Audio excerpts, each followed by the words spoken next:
14টি মশলার সমন্বয়ে আজকে তৈরি করে দেখাবো শাহী গরম মশলা।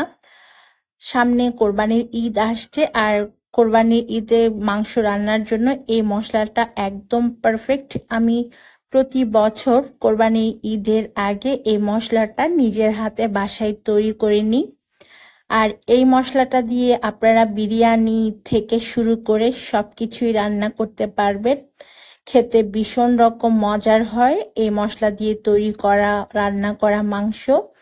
আর এই মশলাটা আপনারা এয়ারটাইট বক্সে 6 থেকে 7 মাস পর্যন্ত সংরক্ষণ করে রাখতে পারবেন। চলেন তাহলে আজকের পুরো রেসিপিটি শুরু করি, কিভাবে এই গরম মশলা আমি তৈরি করছি। প্রথমেই একটা বাটিতে আমি নিয়েছি 3 টেবিল চামচ জিরা, এটা নর্মাল জিরা। 3 টেবিল চামচ পরিমাণ হচ্ছে 45 গ্রাম, 1 টেবিল চামচ সমান 15 গ্রাম। এখানে 2 টেবিল চামচ বা 30 গ্রাম নিয়েছি মৌরি, সেই সাথে আমি 45 গ্রাম নিয়েছি ধনে বা 3 টেবিল চামচ ধনে লাগবে। এবারে দিয়ে দিব আরো কিছু উপকরণ। এবারে আমি 3 টেবিল চামচ বা 45 গ্রাম দিয়ে দিচ্ছি সবুজ এলাচ। আমি গ্রাম আর টেবিল চামচ দুইটা আপনাদেরকে বলে দিচ্ছি আপনাদের সুবিধার জন্য। এখানে আমি 50 গ্রামের মতো নিয়েছি দারচিনি আর ছোট টুকরা করে নিয়েছি।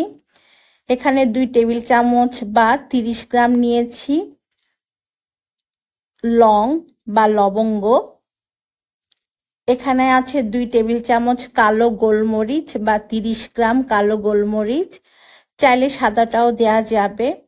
সেই সাথে নিয়েছি 2 টেবিল চামচ বা 30 গ্রাম জয়ত্রী, সাথে লাগবে আমাদের জয়ফল।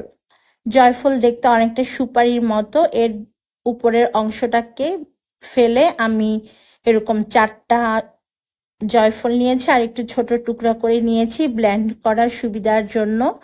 জয়ফল বেশি দিবেন না, কারণ এটা অনেক বেশি স্ট্রং ফ্লেভারের হয়ে থাকে। এখানে আমি নিয়েছি বড় এলাচ 10-12টার মতো, যেহেতু ছোট এলাচ নিয়েছি তাই বড় এলাচটা আমি 10-12টার মতো নিয়েছি। এবারে দিতে হবে স্টার অ্যানিস। এই স্টার অ্যানিসগুলো অনেক বেশি ফ্লেভারফুল, তাই এগুলো আমি 6-7টার মতো নিয়েছি। বড় হলে 6-7টা নিলেই হবে, আর ছোট হলে 10টা দিলেই হবে। আমি এখানে 7টার মতো স্টার অ্যানিস নিয়েছি। 1 টেবিল চামচ শাহি জিরা নিতে হবে বা 15 গ্রাম, সাথে 7-8টা তেজপাতা ছোট ছোট করে টুকরা করে নিতে হবে। এবারে আমি এর মধ্যে দিব শুকনা মরিচ 10-12টার মতো। এখন সব মশলা একসাথে হাত দিয়ে ভালো করে মিশিয়ে নিতে হবে, তারপর আমরা চুলার মধ্যে হালকাভাবে টেলে নিব। তাই চুলায় একটা প্যান বসিয়ে দিয়েছি আমি। এখন লো হিটে আমরা মশলাগুলোকে প্যানের মধ্যে টেলে নিব। খুব বেশি কিন্তু কড়া করে ভাজা যাবে না, কড়া করে ভাজলে মশলাগুলো পুড়ে যাবে, তখন গরম মশলা কালো হয়ে যেতে পারে, আর রান্নার সময় ব্যবহার করলে দেখা যাবে যে তিতা লাগবে মাংস। তাই হালকা আছে হালকা করে ভাজলেই হবে। সবচেয়ে ভালো হয় যদি আপনারা 2 দিনের মতো রোদে শুকিয়ে মচমচে করে নিতে পারেন। তো আমি একদম লো হিটে 2 থেকে 3 মিনিট ভেজে নিয়েছি।